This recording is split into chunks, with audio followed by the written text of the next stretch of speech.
Good morning. The moon is up. It's beautiful. I've got us a little spot here at Mohawk. I've met a lot of the guys from here, and they said that I could shoot a video from in here. So I sneaked in. They left the gate open, and I'm getting a video of the sunrise. We're going to read this last chapter. If it's the last thing I do. I don't know why this chapter is playing hard to get through. All right, number 7, evolutionary possibilities. A major question in sport concerns the ultimate limits of performance and record breaking. Is there a limit to how fast the mile or the marathon will eventually be run?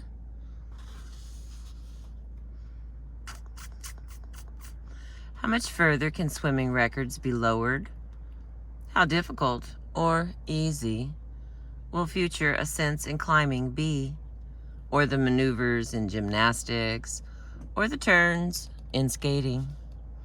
Records fall in some event each week, it seems, and sports people constantly attempt the impossible. Our human ability to surpass apparent limits is dramatized in sport in a way that has caught the world's imagination. But as we begin to perceive the spiritual side of this in more of its richness, as we begin to comprehend the range of inward knowing and supernormal power that sport evokes, we can also wonder how far body and mind might develop in the directions these powers suggest.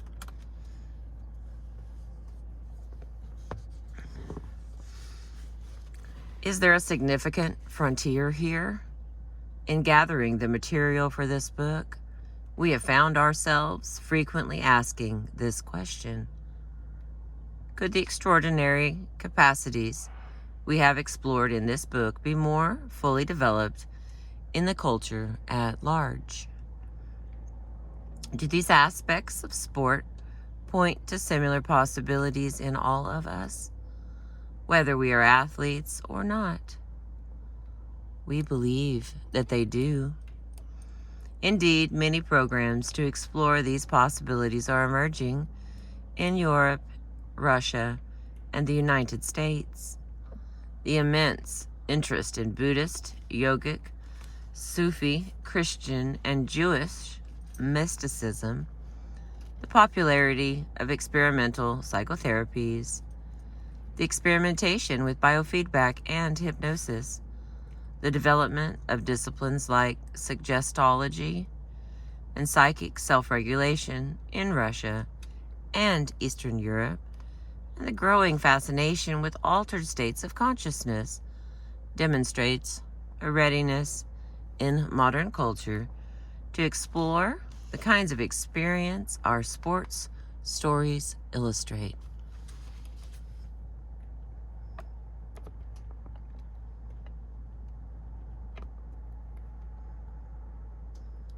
Okay. Sport provide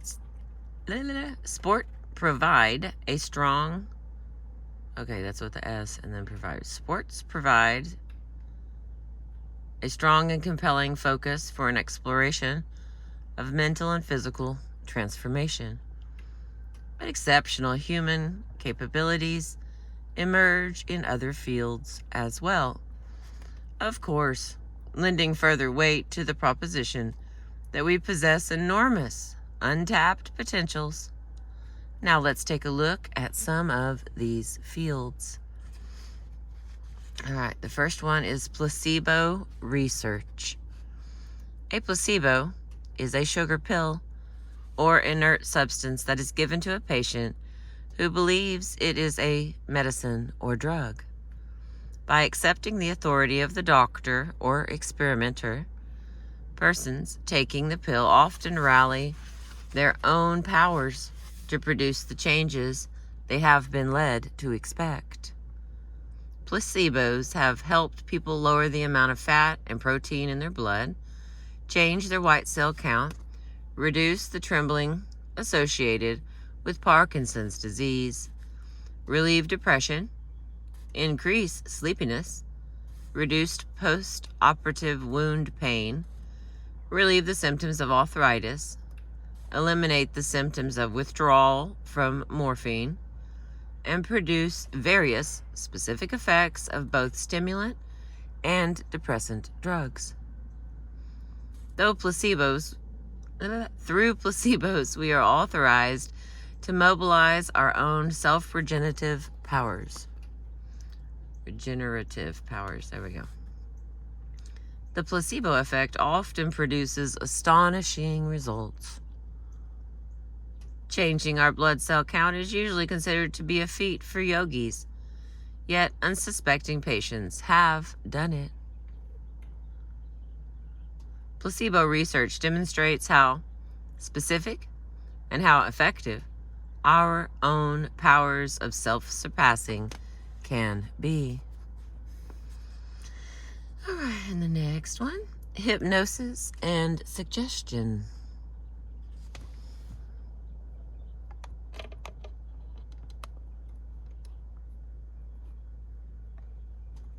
Trying to get as much sky in it as I can, my friends. There we go. There we go. Okay. Hypnosis and suggestion. Hypnosis and suggestion have now been proved effective for a variety of problems, from shyness to serious medical illness. Researchers have successfully used hypnotic induction to alleviate congenital, ichthyoliosis, ichthyiosis. Ichthyosis is what it looks like. A devastating disease characterized by skin that is black, horny, and covered with scales. What? It is usually resistant to all forms of treatment, but by using hypnosis and suggestion, at least 4 researchers have helped victims of this disease achieve from 75 to 90% remission. Oh, that's interesting. It has also been shown that women can successfully use suggestive techniques to increase their breast size. In one study, L.M. Lacron hypnotized 20 women and suggested that their inner mind restart the pubescent process of breast growth. 12 of the 20 increased their bust line by 1 to 1.5 inches, and 5 of the remaining 8 women increased theirs by 2 inches. In another study, 13 women who wanted larger breasts were given weekly hypnotic suggestions to re-experience the sensations of puberty. After 12 weeks, their average bust measurement increased 2.1 inches as compared with control measurements of the rib cage just below the bust, which showed no change over the same period. Yeah, because your ribs don't get bigger. It's not how it works. There's a lot of stuff they didn't know in 78. Okay, using hypnosis, James Esdaly, a Scottish surgeon, performed over 1,000 operations without anesthesia in India during the mid-19th century. These operations included the amputations of arms, fingers, and toes, the removal of tumors internally and externally, the extraction of teeth, the removal of cataracts. His patients not only felt less pain, but their wounds healed faster than those of patients who were not hypnotized. Esdaly's operations were observed and described by many reliable witnesses, including the British government officials. Try to keep that moon in the shot, but It's a lot more pretty that shows up if you come out and look at the sunrise versus the little snippets that I can get you. It is beautiful. Pink and purple and orange and beautiful. All right, let's go back.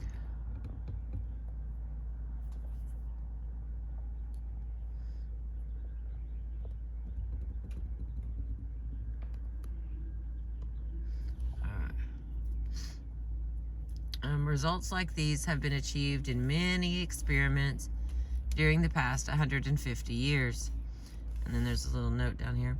We recommend F.W.H. Myers, looks like the book is Human Personality, Ernest R. Hilgard's Hypnotic Sensibility and Hypnosis Research Developments and Perspectives, and then Erica Fromm and Ronald E. Shore, editors, for a review of hypnosis experiments during the 19th and 20th centuries. All right, the next one. Spiritual and mind-assisted healing. Dr. Carl Simonton and his wife Stephanie Matthews maintained a cancer treatment clinic in Fort Worth, Texas, based on the premise that an individual's mental and emotional processes are significant contributors to the creation of cancer in the body. The treatment program consists of regular exercise, psychological counseling, radiation therapy, and mental self-healing. Participants in it visualize a scenario in which their natural immune systems are seen fighting the cancer as a healthy body does. The Simontons' results to date indicate that mental activity of this kind helps rid the body of disease. One of their patients was a 61-year-old man with extensive throat cancer. By using mental imagery and radiation therapy, he was healed after a year and a half of treatment. In the course of his remission, he drew pictures to represent the state of his disease, and Dr. Simonton was amazed to observe his accurate representation of the cancer's size and shape. He seemed to see internally what Dr. Simonton could see with the aid of an instrument. After his cancer was gone, this man used the mental techniques he had learned to eliminate arthritis and sexual impotence. 7 years later, at the time of this writing, 1978, he is free of disease or any disability. Other researchers are also working along these lines, among them Harold Stone of the Center for the Healing Arts in Los Angeles. Dr. Stone speculates that some of his patients possess a transformative gift that may inadvertently contribute to their cancer. In his therapy, he helps these people redirect their transformative ability so that it will reverse the growth of the cancer and support a healthy regenerative process in their bodies. There have always been gifted individuals who appear to possess healing abilities.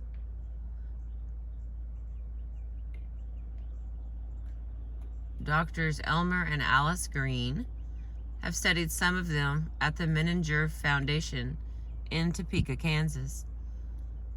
Healer Jack Schwartz, for example, was able to stop bleeding from puncture wounds in his arm and hands at will in the Greens laboratory.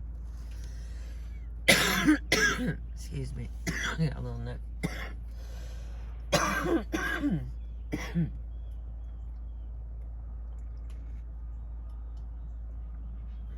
No, still no Claritin. I just keep forgetting. I have to write a note on my arm, so it'll stain my skin in the last couple days. Oh my gosh.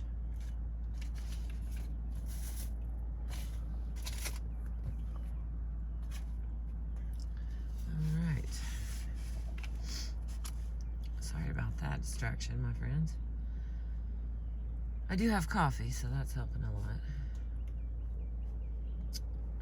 Alright, our guy stopped the video. Okay, we're on to the next one. Wait a second, no. The work of the Simontons, Harold Stone, and the Greens is breaking new ground in the scientific study of mind-assisted healing.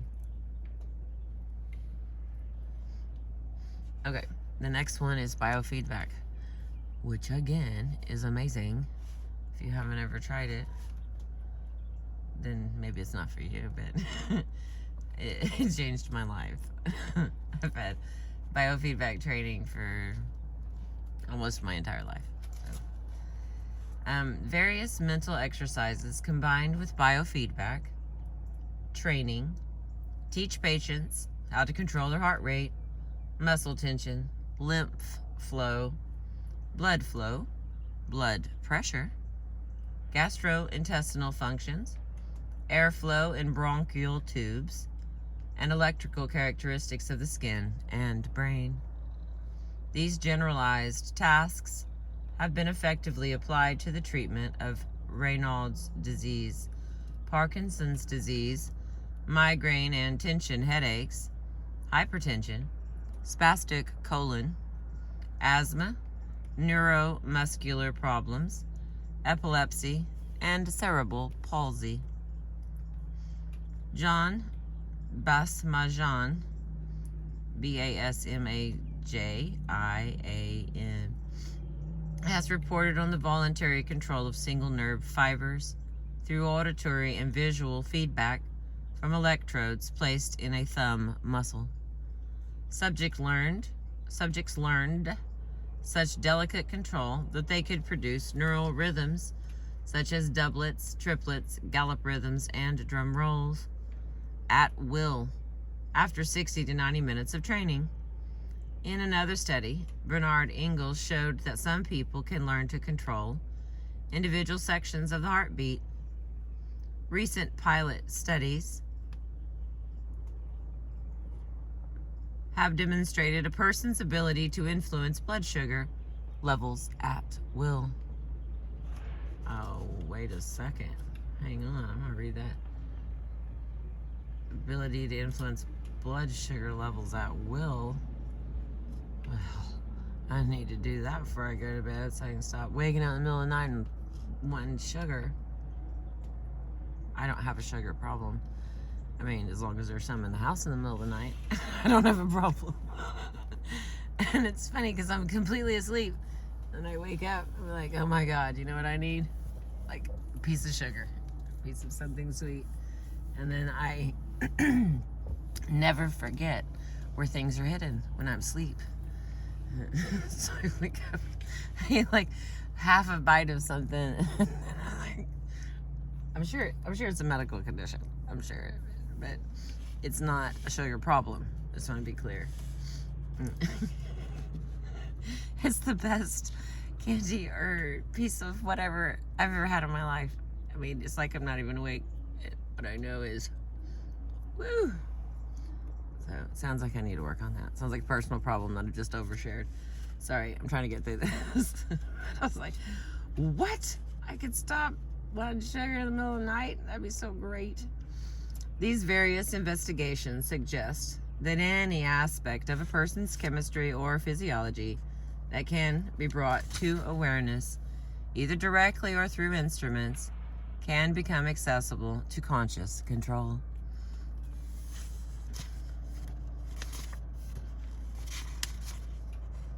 All right, we're gonna go on, try to squeeze some more in this beautiful location.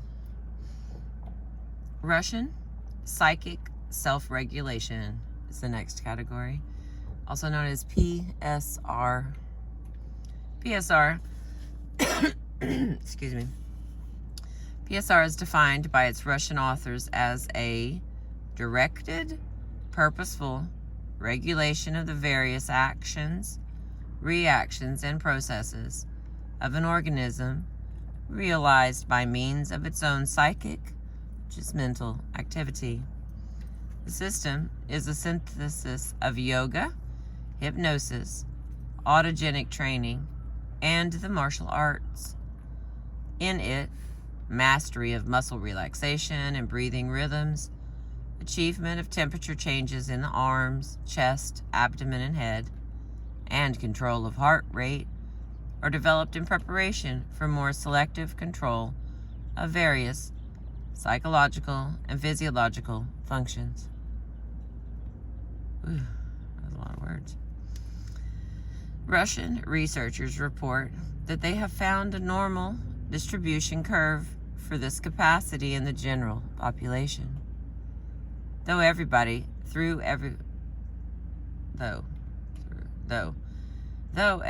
they say, has it to some degree. But because most people are unaware of this capacity, it is usually used non-consciously, often contributing to the development of disease. Soviet researchers maintain that mental self-influence occurs through normal physiological pathways, such as the central nervous system, and at the micromolecular level down to the most fundamental structures within living organisms.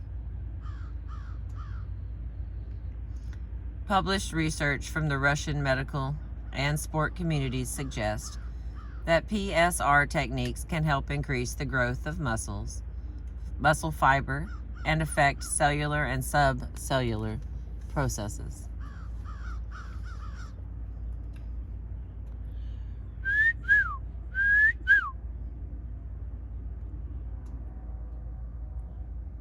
I see all my rowdy friends are up.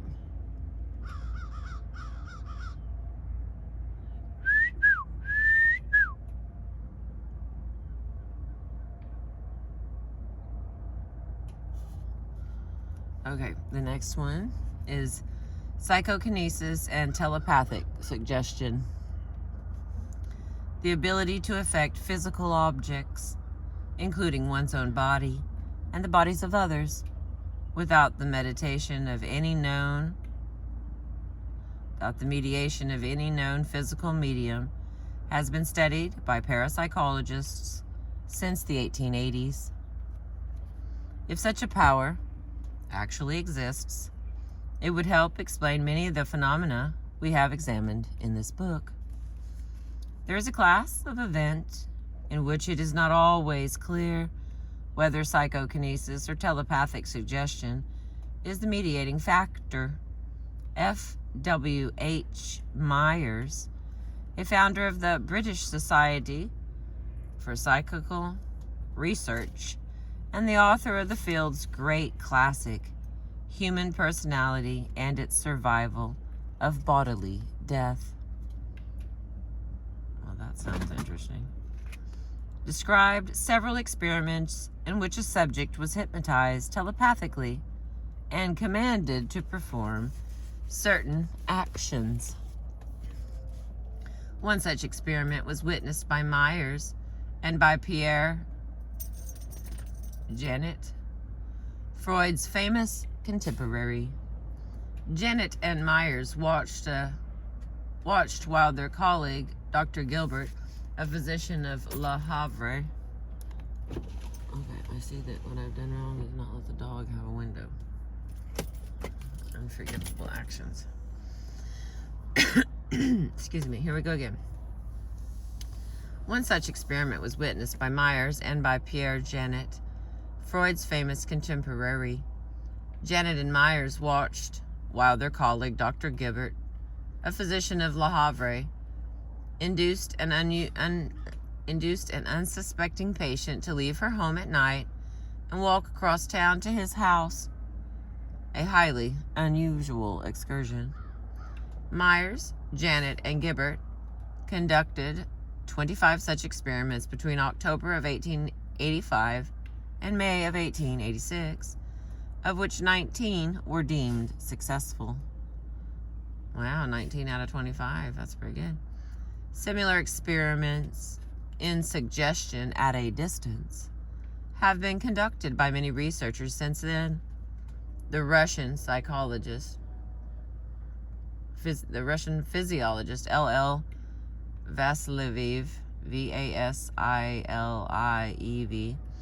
who established the Soviet Union's first parapsychology laboratory, studied the phenomenon in the 1930s. His experimenters used telepathic suggestion to induce people miles away to sway back and forth. In other experiments, sleep and arousal were telepathically induced in unsuspecting subjects. Vasilyev's experiments have led to current work in Russia along these lines. It is now widely reported that several laboratories in the Soviet Union are trying to develop such powers for military purposes. Several experiments have been reported in which a person psychokinetically influenced bacteria, plants, or mice. Recent research has developed a teaching mechanism using feedback for the distant influence of another person's physiology. And at the 20th Annual Convention of the Parapsychological Association, Dr. William Broad reported on his efforts to influence the galvanic skin response, the GSR, of another person while receiving continuous feedback of the target person's GSR activity. He found a significant correlation between his attempts to increase or decrease the subject's GSR and the actual GSR fluctuations. In 1970, Dr. Helmut Schmidt introduced a highly reproducible and consistent approach to the scientific study of psychokinesis. Schmidt designed and built a random event generator triggered by the radioactive decay of strontium-90 nuclei. I'm telling you, they used to use a lot more words in the last century. The electron emission from such decay is one of nature's most random processes. Since then, at least 45 psychokinesis studies using this device or similar equipment have been reported in the scientific literature. In most of these studies, subjects were able to influence this random process mentally, primarily by getting sensory feedback whenever a decrease in the randomness occurred. Interestingly, experienced mediators learn the task more easily than non-mediators. Charles Honorton, in his presidential address to the Parapsychology Association, characterized the process as an ability to bring order out of disorder as a function of intention. Ooh, I like that. Bring order out of disorder as a function of intention. In our opinion, these studies confirm the human capacity for intentional psychokinesis in showing that order can be imposed on randomness by meditation and mere intention. They give us a clue about the mind's role in self-transformation. Increasing harmony within the body and with other people is a fundamental aspect of spiritual growth. This research seems to show that the ability to do so is a relatively accessible capacity. The extensions of human capacity that we have reviewed in these last few pages come from established fields of research and have been demonstrated in many clinical and experimental settings. There is a growing scientific literature about them, but there are also more exotic phenomena that point to extraordinary powers of self-transformation latent in human nature. Some of these phenomena have not been scrutinized in scientific laboratories, like the ones we have just reviewed, but they have been observed by reliable witnesses for centuries and have been attested to in their religious traditions. And these include the following.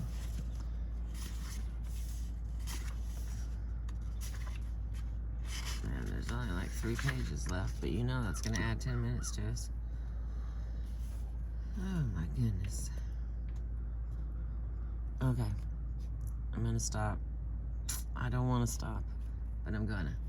because of how far it is. And this next one is like dates, and I'm gonna have to think a minute. But this is truly the end. I'm not pulling anybody's leg or chain or whatever. This one will be religious stigmata and tokens of espousal, incendium amoris and the Tibetan tumo, bodily luminosity, incorruptible after death, and that's it. No, that doesn't sound like much, but it's got a lot of like people's names. Bear with me. All right, so I'm gonna try to restart this, maybe a little different angle or something, because I don't think we actually caught the sun come out. Hey, little guy, are you all right? All right, I appreciate you.